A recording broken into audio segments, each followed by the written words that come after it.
took custody of his body. For over 2 decades, bin Laden has been al-Qaeda's leader and symbol, and has continued to plot attacks against our country and our friends and allies. The death of bin Laden marks the most significant achievement to date in our nation's effort to defeat al-Qaeda. Yet his death does not mark the end of our effort. There's no doubt that al-Qaeda will continue to pursue attacks against us. We must... Okay, here we go. Did you hear that? He's prepping you for future terrorist attacks on the United States and elsewhere in the world by al-Qaeda. Okay, I thought our predominant mission in the Middle East was to capture or kill bin Laden. That's why we were there. But evidently now that he's been killed, his body dumped into the ocean,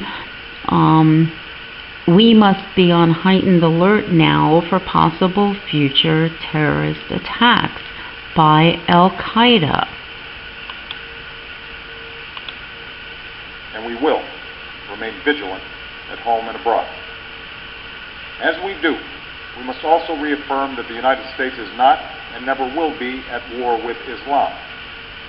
I've made clear, just as President Bush did shortly after 9/11, that our war is not against Islam, because bin Laden was not a Muslim leader. He was a mass murderer of Muslims.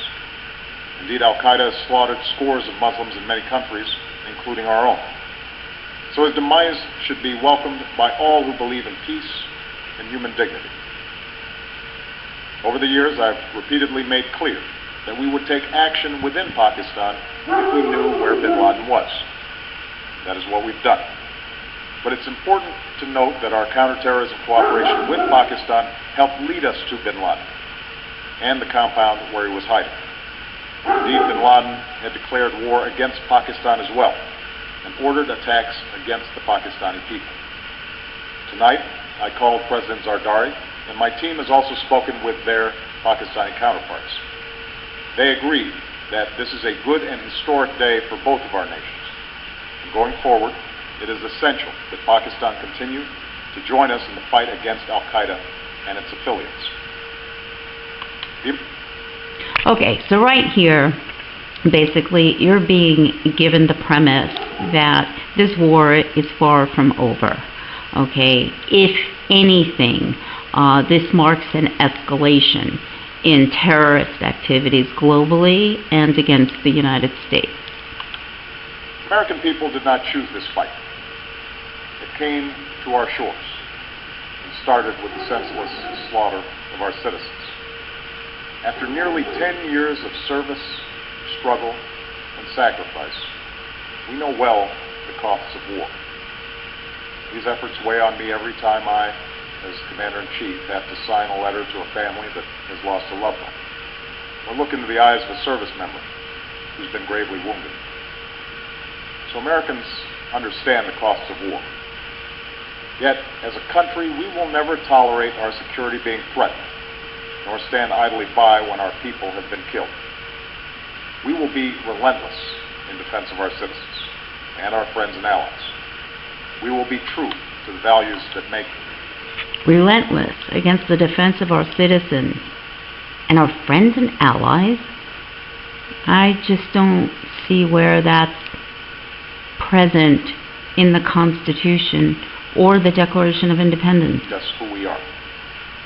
And on nights like this one, we can say to those families who have lost loved ones to al-Qaeda's terror, justice has been done.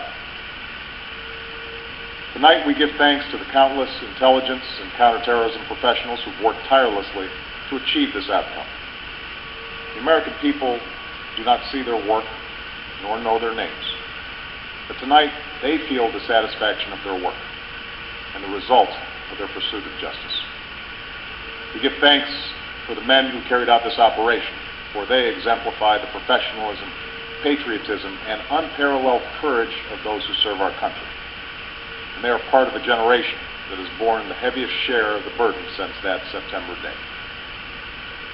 Finally, let me say to the families who lost loved ones on 9/11 that we have never forgotten your loss, nor wavered in our commitment to see that we do whatever it takes to prevent another attack on our shores. And tonight, let us think back to the sense of unity that prevailed on 9/11. I know that it has at times frayed, yet today's achievement is a testament to the greatness of our country and the determination of the American people. The cause of securing our country is not complete, but tonight we are once again reminded that America can do whatever we set. The cause of securing our country is not complete. Boy, that's a loaded statement. Our mind to. That is the story of our history. Whether it's the pursuit of prosperity for our people or the struggle for equality for all our citizens, our commitment to stand up. The struggle of equality for all of our citizens. Where is that coming from? There is nothing in the founding of our country that says that our citizens need to be equal or have an entitlement to equality. For our values abroad and our sacrifices to make the world a safer place. Let us remember that we can do these things not just because of wealth or power, but because of who we are. One nation, under God, indivisible, with liberty and justice for all. Thank you. May God bless you. And may God bless the United States of America. Well, there you have it. I don't know. I think that this is just all too convenient, too coincidental to have happened the way Mr. Obama is reporting it happened. I personally believe that Osama bin Laden has been dead for years and that the government or the powers to be just kept that in a file someplace off to the side when the release of this information to the people could benefit the powers to be best. And what better time than when Obama's ratings are tanking, the economy is sliding, the dollar is falling, energy production is critical, that something like this just surfaced. And now we have media reporting that this could be the news or this could be the event that absolutely clinches the election for Obama in 2012. Well, let me tell you something. Those of you who believe that, you deserve 4 more years of what you're going to get. I don't believe that anything in this announcement is true.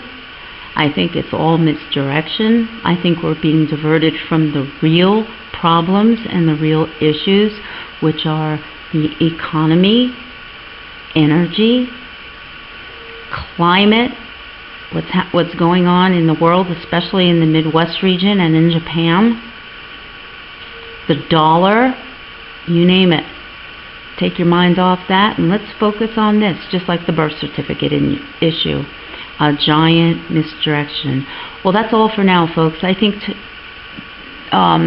soon we're going to post a video here, or I'm going to post a video here, about the Southwest sage lizard and how it's being declared an endangered species and will virtually put a complete halt on oil and natural gas exploration in Texas and New Mexico. That's it for now. I've posted links to the information that's been provided and for the basis for some of my comments here. You can go to those links, look the information up for yourself. God bless America. Enjoy it while you can.